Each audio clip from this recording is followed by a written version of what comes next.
শুধু পদ্মা ব্যারেজ নয়, তিস্তা প্রকল্প হাতে নেবে সরকার, গাজীপুরে প্রধানমন্ত্রী। প্রকৃতি বাঁচাতে সবাইকে সচেতন হওয়ার আহ্বান। সাবেক এমপি হাসনাত সহ 4 জনের বিচার শুরুর আদেশ। সুপ্রিম কোর্ট সচিবালয় বিলুপ্ত করা আদালত অবমাননার শামিল করলেন শিশির মনির। কক্সবাজারের সেনা কর্মকর্তা তানজিম হত্যার দায়ে 4 আসামির মৃত্যুদণ্ড, যাবজ্জীবন নয়। অভিযোগ প্রমাণ না হওয়ায় 5 জন বেকসুর খালাস। এবং হামে আরও 6 শিশুর মৃত্যু। আকস্মিক পরিদর্শনে খুলনা জেনারেল হাসপাতালে স্বাস্থ্যমন্ত্রী, নানা অব্যবস্থাপনায় ক্ষোভ।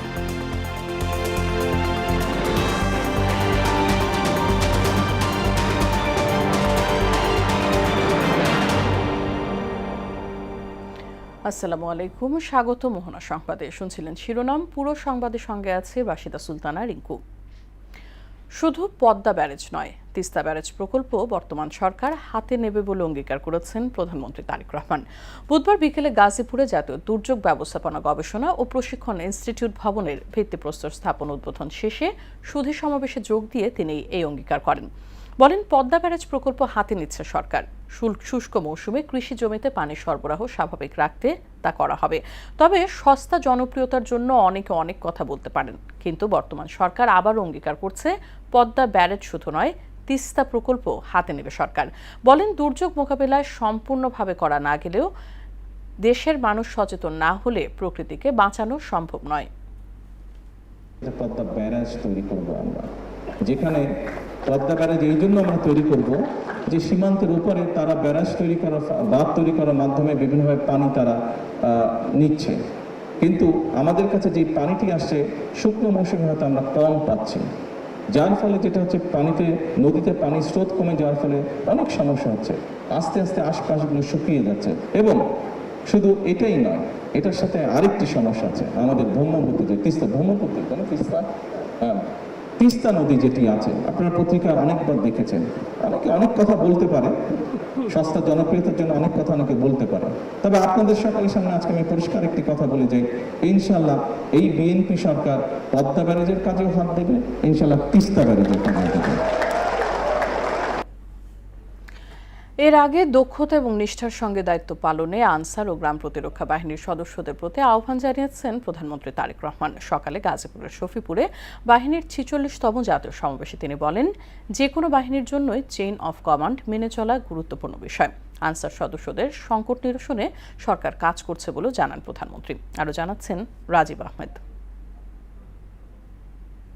গাজীপুরের শফিপুরে আনসার ও গ্রাম প্রতিরক্ষা বাহিনীর 46তম জাতীয় সমাবেশের প্রধান অতিথি হিসেবে যোগ দেন প্রধানমন্ত্রী তারেক রহমান। প্যারেড গ্রাউন্ডে আয়োজিত বর্ণাঢ্য কুচকাওয়াজ পরিদর্শন করেন এবং অভিবাদন মঞ্চ থেকে রাষ্ট্রীয় সালাম গ্রহণ করেন তিনি। পরে আনসার ভিডিপির দরবারে যোগ দেন সরকার প্রধান। সেখানে দেয়া বক্তব্যে তিনি বলেন, 5 আগস্ট পরবর্তী সংকটময় পরিস্থিতিতে আইন শৃঙ্খলা রক্ষায় বিশাল ভূমিকা রেখেছে আনসার সদস্যরা। 5ই আগস্ট রক্তক্ষয়ী গণঅভ্যুত্থান পরবর্তী সংকটময় পরিস্থিতিতে দেশের সকল থানা পাহারা, ট্রাফিক ব্যবস্থাপনা এবং গুরুত্বপূর্ণ স্থাপনায় নিরাপত্তা সহায়তা প্রদানেও এই ভূমিকা রেখেছে গুরুত্বপূর্ণ ভূমিকা। প্রধানমন্ত্রী বলেন, যে কোনো বাহিনীতে চেইন অফ কমান্ড গুরুত্বপূর্ণ। আনসার ও গ্রাম প্রতিরক্ষা বাহিনীকে ভবিষ্যতে দক্ষতা এবং নিষ্ঠার সঙ্গে দায়িত্ব পালন করতে হবে। যে কোনো দেশেই যে কোনো সুশৃঙ্খল বাহিনীর জন্য অনিবার্য এবং অবশ্যই পালনীয় নীতি রয়েছে, চেইন অফ কমান্ড এবং ডিসিপ্লিন মেনে চলা। কোনো বাহিনীর মধ্যে ডিসিপ্লিনের অভাব পরিলক্ষিত হলে তাদের সম্পর্কে জনমনে আস্থার সংকট সৃষ্টি হয়। গ্রাম প্রতিরক্ষা বাহিনী ভবিষ্যতে প্রযুক্তি নির্ভর মানবিক এবং সামাজিক বাহিনী হিসেবে আত্মপ্রকাশ করবে বলেও আশা জানান প্রধানমন্ত্রী তারেক রহমান। বাংলাদেশ আনসার ও গ্রাম প্রতিরক্ষা বাহিনী ভবিষ্যতে প্রযুক্তি নির্ভর মানবিক সামাজিক বাহিনী হিসেবে ইনশাল্লাহ আত্মপ্রকাশ করবে। রাজীব আহমেদ, মোহনা সংবাদ। সাফল্য কামনা করি। আঞ্চলিক সহযোগিতা ও গবেষণা ভিত্তিক জ্ঞান চর্চার মাধ্যমেই দক্ষিণ এশিয়ার শান্তি প্রতিষ্ঠা করতে পারে বলে মন্তব্য করেছেন স্পিকার হাফিজউদ্দিন আহমেদ। দুপুরে মিরপুর বিইউপি আয়োজিত 2 দিনব্যাপী সিএফএস আন্তর্জাতিক সম্মেলনের শেষ দিনেই মন্তব্য করেন তিনি। স্পিকার বলেন, পরিবর্তিত বৈশ্বিক ব্যবস্থায় বাস্তবতায় দক্ষিণ এশিয়ায় শান্তি, স্থিতিশীলতা ও নিরাপত্তা নিশ্চিতে কৌশলগত সংলাপ চালিয়ে যাওয়ার কোনো বিকল্প নেই। নতুন বিশ্ব ব্যবস্থার প্রেক্ষাপটে দক্ষিণ এশিয়ার জাতীয় নিরাপত্তা শীর্ষক এই সম্মেলনে নেপাল, শ্রীলঙ্কা, পাকিস্তান ও সুইডেনের খ্যাতিমান শিক্ষাবিদ, গবেষক, নীতি নির্ধারক ও নিরাপত্তা বিশেষজ্ঞরা অংশ নেন।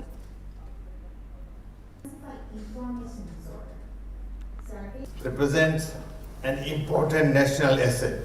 It creates a space where strategic thinking can remain connected to public responsibility, where economic inquiry can engage practical realities, and also future generations can learn to approach national challenges with both discipline and balance.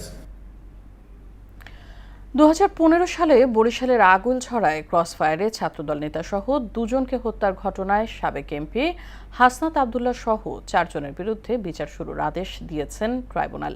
এদিকে appeal বিভাগের মামলায় চূড়ান্ত নিষ্পত্তির আগে supreme court সচিবালয় কার্যক্রম বিলুপ্ত করায় হাইকোর্ট বিস্ময় প্রকাশ করেছেন বলে জানিয়েছেন আইনজীবী শিশির মনির। বিষয়টিকে আদালত অবমাননার শামিল বলছেন রিটকারী। মুদাসসির আলীর প্রতিবেদন। সুপ্রিম কোর্ট সচিবালয়ের কার্যক্রম আনুষ্ঠানিকভাবে বিলুপ্ত করে সেখানে কর্মরত 15 জন বিচারককে আইন মন্ত্রণালয়ে সংযুক্ত করে মঙ্গলবার প্রজ্ঞাপন জারি করা হয়। এর আগে 7 এপ্রিল বিচার বিভাগ পৃথককরণ সংক্রান্ত রায়ে 3 মাসের মধ্যে সচিবালয় প্রতিষ্ঠার নির্দেশ দিয়ে রায় দেন হাইকোর্ট। রায়ের বিরুদ্ধে রাষ্ট্রপক্ষ আপিলের সিদ্ধান্ত নিলেও এখনও তা দাখিল করা হয়নি। বিষয়টি চূড়ান্ত নিষ্পত্তির আগে সচিবালয়ের কার্যক্রম বিলুপ্ত করায় আদালত বিস্ময় প্রকাশ করেন বলে জানিয়েছেন রিটকারী ও সিনিয়র আইনজীবী শিশির মনির। আদালত সারপ্রাইজ হয়েছে। কোর্টের ডিজায়ারটা সেদিন আপনারা রিসিভ করেছেন, বিজ্ঞ অ্যাটর্নি জেনারেল নিজে হাজির ছিল, তাহলে এই সমস্ত কাজ কেন করছে? একে আদালত অবমাননাকর উল্লেখ করে বৃহস্পতিবার পিটিশন দায়েরের কথা জানান তিনি। 7 এপ্রিলে রায় প্রকাশ হয়েছে। আপিল দায়ের করার সময়সীমা হলো 60 দিন। আদালত বলেছিলেন যে এটি তাদের ডিজায়ার, যেন এই সময়ের ভিতরে সচিবালয়কে কোনোভাবেই ডিস্ট্রয় করা না হয়। কিন্তু আদালতের সে ডিজায়ার তারা শোনেন নাই, আপিলও ফাইল করেন নাই। এই ধরনের আচরণ সিরিয়াসলি কন্টেম্পচুয়াস। আমরা আগামীকালকেই একটি কন্টেম্প পিটিশন দায়ের করব। এদিকে সুপ্রিম কোর্ট সচিবালয় বিলুপ্তির নিন্দা জানান এনসিপি সমর্থিত আইনজীবী ফোরাম, ন্যাশনাল লয়ার্স অ্যালায়েন্স। এর মধ্য দিয়ে আমরা অত্যন্ত সংক্ষুব্ধ হয়েছি। আমরা তীব্র প্রতিবাদ জানাচ্ছি। অবিলম্বে স্বাধীন বিচার বিভাগ প্রতিষ্ঠা করার জন্য একটা সুদৃঢ় অবস্থান এবং কার্যকর পদক্ষেপ গ্রহণ করার জন্য বর্তমান সরকারের প্রতি বিনীত আহ্বান জানাচ্ছি। অন্যদিকে 2015 সালে বরিশালের আগৈলঝাড়ায় ক্রসফায়ারে ছাত্রদল নেতা টিপু এবং জাসাস নেতা কবির হত্যার ঘটনায় মানবতা বিরোধী অপরাধ মামলায় সাবেক এমপি হাসনাত আবদুল্লাহ সহ 4 জনের বিরুদ্ধে বিচার শুরুর আদেশ দেন আন্তর্জাতিক অপরাধ ট্রাইব্যুনাল 2। সূচনা বক্তব্য ও সাক্ষ্য গ্রহণ হবে 17 জুন। মুদাসসির আলী, মোহনা সংবাদ, ঢাকা। এদেশের জনগণ কখনোই জামাতকে ক্ষমতায় আনবে না বলে মন্তব্য করেছেন বিএনপি মহাসচিব মির্জা ফখরুল ইসলাম আলমগীর। এ সময় জামাত 1971-এর স্বাধীনতার বিরুদ্ধে অবস্থান নিয়েছিল, মানুষকে অত্যাচার করেছিল বলেও মন্তব্য করেন তিনি। দুপুরে ঠাকুরগাঁও বিমানবন্দরের পরিত্যক্ত রানওয়ে পরিদর্শন শেষে কথা বলেন বিএনপি মহাসচিব। এ সময় বক্তব্যে বিএনপি জুলাই সনদ ও সংস্কার তৈরি করছে বলে দাবি করেন মির্জা ফখরুল। আমরা জুলাই সনদ করেছি, পরিষ্কার করে বলছি, আমরা সই করেছি, পরিষ্কার করেছি, আমরা সই করি। সুতরাং আমি পরিষ্কার করে বলি, একটা দল আছে, ধর্মের নামে রাজনীতি করে।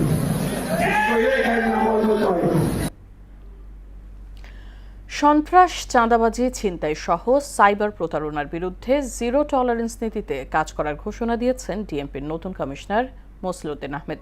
তিনি বলেন, অপরাধী যেই হোক আর কোনো রাজনৈতিক বা সামাজিক পরিচয় বিবেচনা করা হবে না। দুপুরে ডিএমপি মিডিয়া সেন্টারে আয়োজিত মিন্ট দ্য প্রেস উগ্রবাদ ও মব কালচারের বিরুদ্ধে কঠোর হওয়ার ঘোষণাও দেন মসলিউদ্দিন। এমদাদুল হক খানের রিপোর্ট। নতুন দায়িত্ব পাওয়ার 3 দিন পর প্রথা মেনে নিজের পরিকল্পনা তুলে ধরতে গণমাধ্যমের সামনে নবনিযুক্ত ডিএমপি কমিশনার মসলিউদ্দিন আহমদ। তিনি বলেন, থানায় সেবা নিতে গিয়ে হয়রানির শিকার হলে সংশ্লিষ্ট পুলিশ সদস্যের বিরুদ্ধে তাৎক্ষণিক ব্যবস্থা নেওয়া হবে। এছাড়া কিশোর গ্যাং, চাঁদাবাজ ও ছিনতাইকারীদের বিরুদ্ধে কঠোর অবস্থানে থাকবে পুলিশ। কিশোর গ্যাংয়ের অনেক সদস্যকে আমরা এর মধ্যে আমাদের আইনের আওতায় নিয়ে এসেছিলাম নিয়ে এসেছি এবং পর্যায়ক্রমে আমাদের কিশোর গ্যাংয়ের এই তাদের সবাইকে আইনের আওতায় নিয়ে আসা আমাদের পরিকল্পনা। থানা হবে জনবান্ধব, সেবাবান্ধব এবং থানায় কোনো দালালের অস্তিত্ব থাকবে না। সেবাবান্ধব পুলিশিং, এই পুলিশিংয়ে যদি বাধাগ্রস্ত হয় কোনো থানার কোনো অফিসারের কারণে, তাদের বিরুদ্ধেও আমরা ব্যবস্থা নিব। সাংবাদিকদের প্রশ্নের জবাবে তিনি বলেন, কোথাও কেউ মব করলে সঙ্গে সঙ্গে ব্যবস্থা নেওয়া হবে। মব কালচারের বিরুদ্ধে আমাদের অবস্থান কঠোর এবং যদি কেউ মব কালচার করার চেষ্টা করে সেক্ষেত্রে তাদের বিরুদ্ধে আমরা কঠোর আইনি ব্যবস্থা নেব। চলতি মাসে হাজারের বেশি চাঁদাবাজ ও মাদক কারবারিকে গ্রেপ্তারের তথ্য দিয়ে ডিএমপি কমিশনার বলেন, জামিনে থাকা শীর্ষ সন্ত্রাসীরা অপরাধের জড়ালে কঠোর ব্যবস্থা নেওয়া হবে। আমাদের কাছে রাজনৈতিক পরিচয় দেওয়ার কোনো সুযোগ নাই। সন্ত্রাসী, চাঁদাবাজ, ছিনতাইকারী যেই দলেরই হোক, যেই মতেরই হোক, তার বিরুদ্ধে আমরা ব্যবস্থা নিচ্ছি এবং আমরা এ পর্যন্ত 206 জন তালিকাভুক্ত চাঁদাবাজকে গ্রেফতার করেছি এবং তালিকার বাইরে আমরা 401 জনকে গ্রেফতার করেছি এবং মাদক কারবারিকে আমরা গ্রেফতার করেছি 847 জন। টোটাল আমাদের 2024 জন এ পর্যন্ত আমরা গ্রেফতার করেছি। নিরাপদ নগরী গড়ে তোলাকেই নিজের জন্য প্রধান চ্যালেঞ্জ হিসাবে দেখছেন মোসলেউদ্দিন আহমদ। যদিও নাগরিকদের সহযোগিতা পেলে সেই বাধা পেরোনোর বিষয়ে আত্মবিশ্বাসী তিনি। একটি নিরাপদ নগরী গড়ে তোলাই হচ্ছে আমার চ্যালেঞ্জ। এই নিরাপদ মহানগরী গড়ে তুলতে আমাদেরকে তথ্য দিয়ে সহযোগিতা করবেন। এমদাদুল হক খান, মহানা সংবাদ, ঢাকা। কক্সবাজারে সেনাবাহিনীর কর্মকর্তা লেফটেন্যান্ট তানজিম সরোয়ার নির্জন হত্যা মামলায় অভিযুক্ত 18 আসামির মধ্যে 4 জনকে মৃত্যুদণ্ড, 9 জনকে যাবজ্জীবন এবং 5 জনকে খালাস দিয়েছেন আদালত। একই সঙ্গে অপর একটি অস্ত্র মামলায় আসামিদের বিভিন্ন মেয়াদে কারাদণ্ড দেওয়া হয়েছে। বুধবার বেলা 12টায় কক্সবাজারের অতিরিক্ত জেলা ও দায়রা জজ পঞ্চম আদালতের বিচারক মোহাম্মদ আব্দুল মনসুর সিদ্দিকী এই রায় ঘোষণা করেন। 4 জন মৃত্যুদণ্ড, 9 জন যাবজ্জীবন কারাদণ্ড, 5 জন বেকসুর খালাস। পাইকারি পর্যায়ে বিদ্যুতের দাম 21% পর্যন্ত বাড়ানোর প্রস্তাব দিয়েছে বিদ্যুৎ উন্নয়ন বোর্ড পিডিবি। এই নিয়ে গণশুনানি শুরু করেছে বিইআরসি।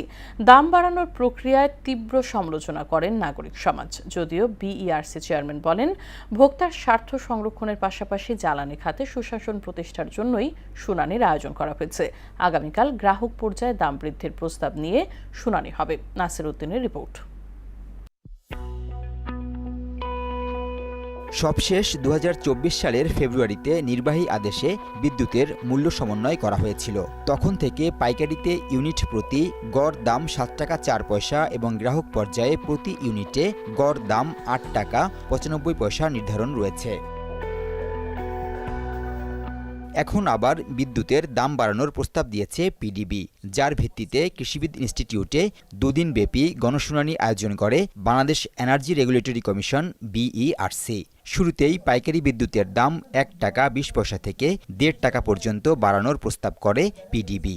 অনেকের কাছে গ্রহণযোগ্য হবে, অনেকে হবে না, কিন্তু বাস্তবতাটা আগামী অর্থ বছরে 65,000 কোটি টাকার সম্ভাব্য ঘাটতির কথা তুলে ধরে সংস্থাটির চেয়ারম্যান রেজাউল করিম জানান, দাম না বাড়ালে মারাত্মক ঝুঁকিতে পড়বে বিদ্যুৎ খাত। ঘাটতির পরিমাণের হয়তো 1/5 বা 1/4 বা 1/5 থেকে 1/4 মধ্যে একটা সমন্বয় করা যায় কিনা, বাকি কিন্তু অংশটা এখনো সরকারকে ভর্তুকি দিতে হবে। পরে বিইআরসির টেকনিক্যাল টিম এই প্রস্তাবের মূল্যায়ন তুলে ধরে। তারা যে প্রস্তাবনা করেছে 2025-26 অর্থ বছরে, এটা 1,35,443.6 কোটি টাকা। তারপরে আমাদের মূল্যায়নে এসছে এটা 1,28,727.3 কোটি টাকা। এদিকে বিদ্যুৎ খাতে লুটপাট বন্ধ না করে দাম বাড়ানোর এই প্রস্তাবের তীব্র সমালোচনা করেছে নাগরিক সমাজ। আপনি যে লুটপাট করবে তার বিরুদ্ধে ওটার ব্যবস্থা নেবেন না, আপনার বিদ্যুৎ চুরি হচ্ছে, সিস্টেম লস হচ্ছে, সিস্টেম লস কমাচ্ছেন না। আজকে এই প্রস্তাবে সিস্টেম লসের কথা নাই। জনমনের প্রতিক্রিয়া বিবেচনা ছাড়া মূল্যহার পরিবর্তনের নামে বৃদ্ধির কোনোটাই গ্রহণযোগ্য না। সুতরাং পিডিবির এই প্রস্তাব 100% অগ্রহণযোগ্য।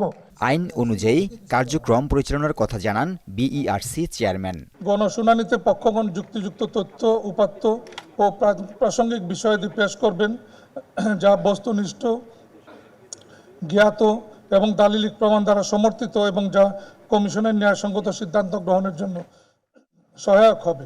ভোক্তার স্বার্থ নাকি বিতরণ সংস্থাগুলোর লোকসান কমানো? শেষ পর্যন্ত বিদ্যুতের দাম নিয়ে কমিশন কি সিদ্ধান্ত নেয় এখন সেটাই দেখার বিষয়। নাসির উদ্দিন, মোহনা সংবাদ, ঢাকা। দেশজুড়ে গেল 24 ঘন্টায় হাম এবং এর উপসর্গে আরও 6 জনের মৃত্যু হয়েছে। পাশাপাশি এই সময় নতুন করে 1408 জনের শরীরে হাম ও এর উপসর্গ পাওয়া গেছে। বুধবার স্বাস্থ্য অধিদপ্তরের নিয়মিত প্রতিবেদনে এই তথ্য জানানো হয়েছে। একদিনে হামের উপসর্গ নিয়ে ঢাকা, সিলেট ও খুলনা বিভাগে 1 জন করে 3 জনের মৃত্যু হয়েছে। পাশাপাশি এই সময় হামে আক্রান্ত হয়ে বরিশাল বিভাগে 2 জন এবং ঢাকা বিভাগে আরও 1 জনের মৃত্যু হয়েছে। গেল 15 মার্চ থেকে বুধবার পর্যন্ত সারা দেশে হাম ও এর উপসর্গে 481 জনের মৃত্যু হয়। খুলনায় 250 শয্যা জেনারেল হাসপাতালে রোগীদের র্যাবিস ভ্যাকসিন টাকা দিয়ে কেনার ঘটনায় সরেজমিন পরিদর্শনে এসে ক্ষুব্ধ প্রক্রিয়া জানিয়েছেন স্বাস্থ্যমন্ত্রী সরদার মোহাম্মদ সাখাওয়াত হোসেন। সকালে আকস্মিকভাবে খুলনা 250 শয্যা জেনারেল হাসপাতাল পরিদর্শনে যান স্বাস্থ্যমন্ত্রী। এ সময় হাসপাতালের নানা অনিয়ম ও অব্যবস্থাপনার ঘটনায় দোষীদের বিরুদ্ধে ব্যবস্থা নেওয়ার কথা জানান তিনি। পরে অগ্নিকালে ক্ষতিগ্রস্ত খুলনা মেডিকেল কলেজ হাসপাতাল পরিদর্শন করেন ও রোগীদের খোঁজ খবর নেন স্বাস্থ্যমন্ত্রী। অ্যান্টি রেবিসের ব্যাপারটা আপনারা শুনেছেন, এরকম হওয়ার কথা ছিল না। এটা আমি দেখবো, আর একটু খতিয়ে দেখবো। আর আদারওয়াইজ যেটা ওয়ার্ডে আপনারা গেছেন, রুগীরা ভালো বলেছে। এখানে কি অনিয়ম পেয়েছে আপনারা আমার সাথে ছিলেন, আপনারা দেখেছেন। আমি অ্যাকর্ডিংলি জনগণের সাথে অ্যাকশানে যাব, যতটুকু অ্যাকশন নেওয়া যায় ততটুকু অ্যাকশনে যাব। কোরবানি উপলক্ষে মেহেরপুরে জমে উঠেছে ব্ল্যাক বেঙ্গল ছাগলের হাট। দেশের বিভিন্ন জেলা থেকে পাইকার ও ক্রেতারা ভিড় করছেন এই হাটে। ঈদ সামনে রেখে এখন চলছে জমজমাট বেচাকেনা। ফারুক আহমেদের প্রতিবেদন, জানাচ্ছেন মাহমুদা আক্তার। পবিত্র ঈদুল আজহাকে সামনে রেখে জমে উঠেছে দক্ষিণ পশ্চিমাঞ্চলের সবচেয়ে বড় মেহেরপুরের ঐতিহ্যবাহী বারাদি ছাগলের হাট। সুস্বাদু মাংসের জন্য দেশ জুড়ে পরিচিত ব্ল্যাক বেঙ্গল জাতের ছাগল। দেশের বিভিন্ন জেলা থেকে ব্যবসায়ী ও ক্রেতারা ভিড় জমাচ্ছেন এই হাটে। হাটে 10,000 টাকা থেকে শুরু করে 70,000 টাকা পর্যন্ত মূল্যের ছাগল বিক্রি হচ্ছে। তবে বড় ছাগলের তুলনায় মাঝারি আকারের ছাগলের চাহিদা বেশি বলে জানিয়েছেন ব্যবসায়ীরা। প্রচুর ছাগল আমদানি করেছে। ইনশাআল্লাহ ঈদের বাজার এবং ঈদ পর্যন্ত হাট অনেক সুন্দর যাবে বলে আমি আশা করি। ছাগল যাই কিনেছি কম বেশি 2300 টাকা পড়লে পরে ঘুরতে যেত 50 টাকা, এখন 6000 টাকা বললাম, 200 টাকা খাওয়া নিল। ঈদকে কেন্দ্র করে এবার হাটে ব্যাপক বেচাকেনার আশা করছেন ব্যবসায়ীরা। আল্লাহর রহমতে ভালো বেচা কেনা হয়। আমরা তো অনেকে বেশি, আর আমরা বেশি বেশি ধারি নেই ভাড়া। ফরিদপুর থেকে মেহেরপুরে ছাগল কিনতে আসছি, তাই মোটামুটি কেনার মতো বাজার আছে। হাটে মেডিকেল টিম বসানোর পাশাপাশি নানা পরামর্শ সহ সার্বিক সহযোগিতা করছে প্রাণী সম্পদ বিভাগ। আমাদের মেডিকেল টিম ইতিমধ্যে কাজ শুরু করছেন, ভেটেরিনারি মেডিকেল টিম, এবং ছাগল হোক গরু হোক যে কোনো অসুস্থ হলে আমরা তাদের ট্রিটমেন্ট দিয়ে থাকি। বারাদি হাটে প্রায় 1.5 কোটি টাকার ছাগল বিক্রি হয় বলে জানান হাট সংশ্লিষ্টরা। মাহমুদা আক্তার, মোহনা সংবাদ। এবার রাজধানীর কোরবানির পশুর হাটের খবর জানাতে গাবতলী থেকে যুক্ত হচ্ছেন এমআর আসাদ। আসাদ, কেমন দেখছেন হাটের বেচাকেনা?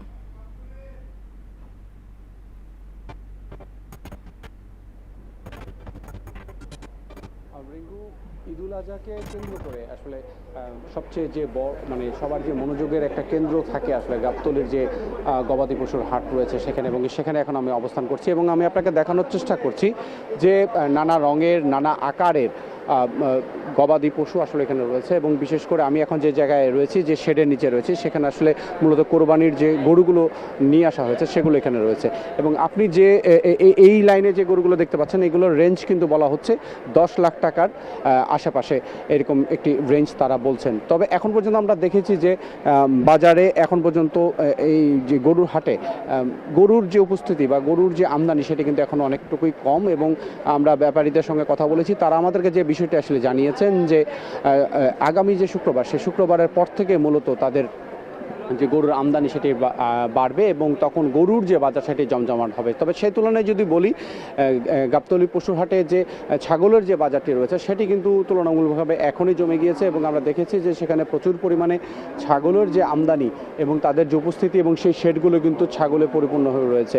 এবং আপনাকে সেখানে জানিয়ে রাখি যে সেগুলোর মূল্য এখন তারা 10,000 থেকে শুরু করে 90,000 টাকা পর্যন্ত কিন্তু তারা মূল্যের কথা বলছেন। এবং আমরা যে গাবতলী পশুর হাটের বিভিন্ন জায়গাগুলো বিভিন্ন অংশগুলো আসলে ঘুরে দেখেছি যে গবাদি পশুদেরকে আসলে একটু আরামের ব্যবস্থা করার জন্য এবং তারা যেন আসলে হিটস্ট্রোকে আক্রান্ত হয়ে মারা না পড়ে কোনো কোরবানির পশু, সেজন্য কিন্তু ফ্যানের ব্যবস্থা রাখা হয়েছে এবং লাইটের ব্যবস্থা রাখা হয়েছে এবং পানির যে ব্যবস্থাপনা সেটি কিন্তু সার্বক্ষণিকভাবে রাখা হয়েছে বলে আমরা দেখতে পেয়েছি। এছাড়া যদি বলি যে এবারকার কিন্তু আপনি জানেন যে বেশ কয়েকটি ইস্যুতে আসলে ভাইরাল হয়েছে বেশ কয়েকটি মহিষ এবং আমরা সেজন্য দেখতে পেয়েছি যে মহিষের যে শেড রয়েছে সেখানেও কিন্তু বেশ কিছু মহিষ রয়েছে এবং ক্রেতাদের আগ্রহের একটি কেন্দ্রবিন্দুতে কিন্তু পরিণত হয়েছে মহিষের শেডটি এবং সেখানে যে মহিষগুলো রয়েছে সেগুলো কিন্তু 10 লাখ টাকার উপরেও কিন্তু দাম চাওয়া হচ্ছে। তবে সময়ের সাথে সাথে ক্রেতা যত বাড়বে দামটাও হয়তো একটু হাতের নাগালের মধ্যে আসবে বলে আমাদেরকে ব্যাপারীরাও বলছেন এবং ক্রেতারাও বলছেন। তো আমার কাছে গাবতলী পশুর হাট থেকে এখন পর্যন্ত এই ছিল সবশেষ তথ্য। ধন্যবাদ। ভূমি রেজিস্ট্রেশন প্রক্রিয়া আইন মন্ত্রণালয় থেকে ভূমি মন্ত্রণালয়ের অধীনে নিয়ে আসা হবে বলে জানিয়েছেন ভূমিমন্ত্রী মিজানুর রহমান বিনু। বলেন, এক ছাতার নিচে আসলে ভূমি ব্যবস্থাপনা আরও গতিশীল হবে। এরই মধ্যে ডিসি, এসি ল্যান্ড এবং এডিসিদের ল্যান্ড রেজিস্ট্রেশন বিষয়ে উচ্চতর প্রশিক্ষণ দেওয়া হচ্ছে বলে জানান তিনি। সচিবালয়ের নিজ মন্ত্রণালয়ে এক ব্রিফিংয়ে এই কথা বলেন তিনি। বলেন, দেশ জুড়ে ভূমি জরিপের কাজ শুরু হয়েছে। ভূমি ব্যবস্থাপনাকে আধুনিক করতে মালয়েশিয়া এবং ইন্দোনেশিয়ার মডেল অনুসরণ করার পরিকল্পনা করা হচ্ছে বলেও জানান মন্ত্রী। আগে তো ভূমি মন্ত্রণালয়ের মন্ত্রীর রুম আর গোটা ভর্তি হয়ে থাকতো। এটা আমরা আস্তে আস্তে ছেড়ে দিচ্ছি। ডিসির সঙ্গে ইউনো এসি ল্যান্ড আছে, এডিসি ল্যান্ড আছে, বিভাগ কমিশনের সঙ্গে অ্যাডিশনাল কমিশনার ল্যান্ড আছে এবং তাদেরকে আমরা আমাদের প্রশাসন থেকে উচ্চতর ভূমি বিষয়ে প্রশিক্ষণ দেওয়া হয়। আন্তর্জাতিক প্রসঙ্গ। চীন ও রাশিয়ার মধ্যে কৌশলগত সম্পর্ক আরও জোরদার করতে অন্তত 20টি চুক্তিতে সই করেছে চীনের নেতা শি জিনপিং ও রাশিয়ার প্রেসিডেন্ট ভ্লাদিমির পুতিন। বুধবার অনুষ্ঠিত দ্বিপাক্ষিক বৈঠকের পর জ্বালানি, কৃত্রিম বুদ্ধিমত্তা, প্রযুক্তি ও বাণিজ্য সহ বিভিন্ন খাতে সহযোগিতা বাড়ানোর বিষয়ে একমত হন দুই নেতা। বিস্তারিত প্রিয়াঙ্কা নিতুর ডেস্ক রিপোর্টে। অর্থনীতি, জ্বালানি, পরিবহন এবং বৈশ্বিক ক্ষেত্রে সহযোগিতা আরও জোরদারের বিষয়ে সম্মত হয়েছেন চীনের প্রেসিডেন্ট শি জিনপিং ও রাশিয়ার প্রেসিডেন্ট ভ্লাদিমির পুতিন। বুধবার চীনের রাজধানী বেইজিংয়ে দ্বিপাক্ষিক বৈঠকের পর এই দুই নেতা অন্তত 20টি চুক্তি ও সমঝোতা স্মারকে সই করেন। পুতিনের সফরের শুরুতে ধারণা করা হয় দুদেশের মধ্যে 40টি চুক্তি সই হবে। তবে বুধবার 20টিতে সইয়ের কথা জানিয়েছে ক্রেমলিন। বাকিগুলো পরে পৃথকভাবে ঘোষণা করা হবে। বৈঠক শেষে দুই নেতা রাশিয়া ও চীনের মধ্যকার কৌশলগত অংশীদারিত্ব আরও জোরদার করার লক্ষ্যে একটি যৌথ বিবৃতি প্রকাশ করেন। একই সঙ্গে একটি বহুমুখী বিশ্ব ব্যবস্থা এবং নতুন ধরনের আন্তর্জাতিক সম্পর্ক গড়ে তোলার লক্ষ্যে যৌথ ঘোষণা দেন দুই রাষ্ট্রপ্রধান। বৈঠকে রুশ প্রেসিডেন্ট পুতিন অতীতের মতোই চীনা প্রেসিডেন্টকে প্রিয় বন্ধু বলে অভিহিত করেন। মস্কো এবং বেইজিংয়ের মধ্যকার সম্পর্ক এখন এক অভূতপূর্ব উচ্চতায় পৌঁছেছে বলেও মন্তব্য করেন তিনি।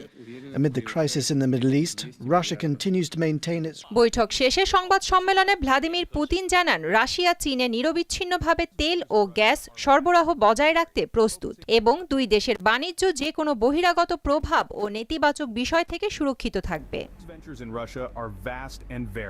প্রিয়াঙ্কা নিতু, মোহনা সংবাদ।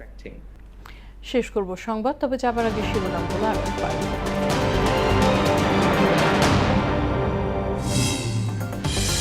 শুধু পদ্মা ব্যারেজ নয়, তিস্তা প্রকল্প হাতে নেবে সরকার। গাজীপুরে প্রধানমন্ত্রী। প্রকৃতি বাঁচাতে সবাইকে সচেতন হওয়ার আহ্বান। সাবেক এমপি হাসনাত সহ 4 জনের বিচার শুরুর আদেশ। সুপ্রিম কোর্ট সচিবালয় বিলুপ্ত করা আদালত অবমাননার শামিল বললেন শিশির মনির। কক্সবাজারের সেনা কর্মকর্তা তানজিম হত্যার দায়ে 4 আসামির মৃত্যুদণ্ড, যাবজ্জীবন নয়। অভিযোগ প্রমাণ না হওয়ায় 5 জন বেকসুর খালাস। এবং হামে আরও 6 শিশুর মৃত্যু। আকস্মিক পরিদর্শনে খুলনা জেনারেল হাসপাতালে স্বাস্থ্যমন্ত্রী, নানা অব্যবস্থাপনায় ক্ষোভ।